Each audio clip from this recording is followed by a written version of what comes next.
في قطاع المالية استحسن الخبراء العمل بالتدابير التي تضمنها القانون النقدي والمصرفي الجديد، خاصة تلك المتعلقة بالتعامل طبقا لأحكام الشريعة الإسلامية.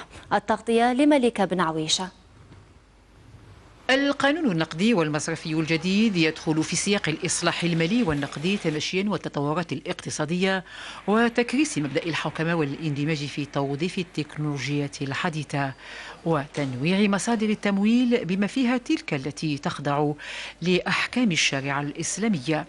القانون النقدي والمصرفي اللي هو قانون رقم 2309، ومن الجديد الذي جاء به أولا رفع من موضوع الصرف الإسلامية من النظام إلى مستوى القانون، ونص كذلك هذا القانون الجديد على إمكانية فتح بنوك ومؤسسات مالية متخصصة في المعاملات الإسلامية. الآن المجال مفتوح، وهذا دعم كبير للفضاء المصرفي الإسلامي في الجزائر.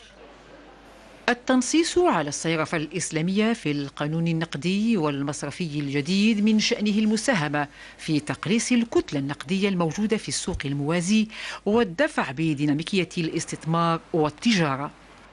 اليوم نستهدف استقطاب الكتلة المالية الكبيرة الموجودة في السوق الموازية، وكذلك لتعزيز الاستثمارات في مجالات المشاريع الاقتصادية مثل الشركات الصغيرة والمتوسطة. أكثر من 500 مليار دينار هي قيمة الودائع بالنسبة للصرفة الإسلامية، خصوصا في مجال الصكوك الإسلامية والودائع الإسلامية والذهاب إلى ما يسمى المنتوجات الصرفة الإسلامية مثل المشاركة، مثل المرابحة، مثل الاستصناع. فكل هذه المنتوجات هي قيمة مضافة للاقتصاد الوطني وأسلوب جديد لتمويل المشاريع الاقتصادية.